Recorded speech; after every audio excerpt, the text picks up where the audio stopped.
Hey guys, this is Patrick Sessoms with Due South Outfitters, Fly Shop and Guide Service in Boone, North Carolina. Today I want to do a little review on a reel that we recently received from our good Hardy rep, Bright and Ernest, down in South Carolina. Nonetheless, this is the Hardy Ultralite 3000 FWDD. As you can tell, it's a really attractive reel. One thing that really drew my attention to this is it's super light. And the reason I like the kind of light nature of this reel is a lot of the fishing that we do on the tailwaters around us, we're not, a lot of times, especially in the summer, we're not fishing these huge, heavy rods. I rarely streamer fish. Truthfully, I'm usually dry dropper fishing or midge fishing or light nymph fishing. And so when I saw the 3000 FWDD, I was really excited because of, one, it's super light, and also it doesn't have a super beefy drag. So Hardy's done a really good job kind of scaling down this drag to be a custom fit reel for smaller streams, lighter fishing tactics that we use very often here in the western part of North Carolina. And ultimately what I really like about this is they've done away with what you don't need and packaged exactly what you need into a small, really handsome package here. This reel retails, this 3000 series of the Ultralite FWDD retails for right at $219. So it's a super reasonably priced reel, doesn't break the bank. And to give you an idea of the weight of this thing, so this reel weighs 3.4 ounces. And when you hook it up to a rod, you can really tell that. To kind of put it in perspective, the Orvis Hydros in the same size weighs 5.6 ounces. So that's, 2.2 ounces greater in the Hydros. Granted, the Hydros does cost $198, but in my opinion, I would rather spend an extra $20 and get a much lighter reel. But that's just me.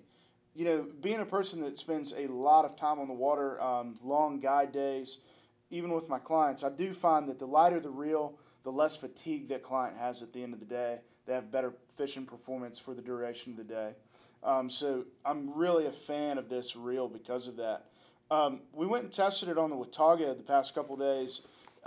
Fishing was great, by the way, but nonetheless, we're really impressed that the drag range on this is really custom tuned to how we fish.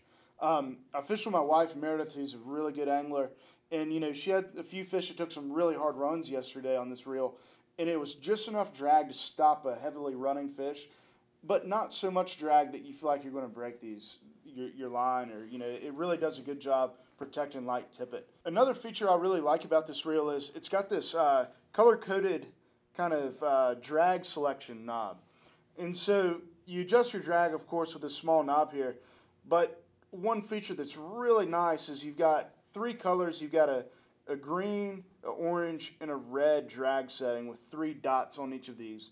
And so you can really custom tune where your drag is set just at the blink of an eye. This is a feature I haven't seen on many reels.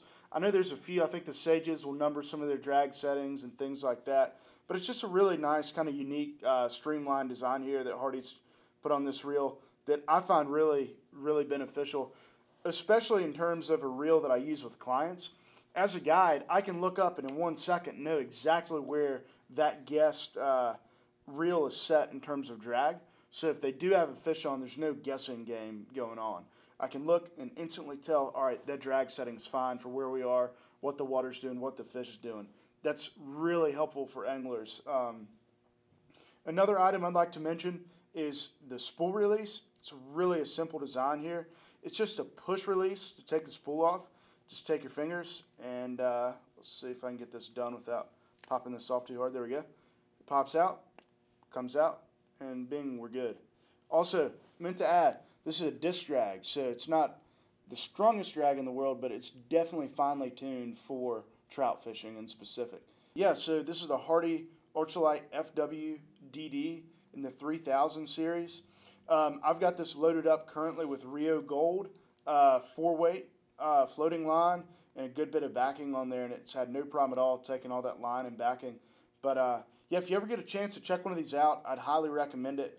They come approved, And in fact, I probably plan on switching quite a few more of my rods and reels over to the Hardy reel setup here soon.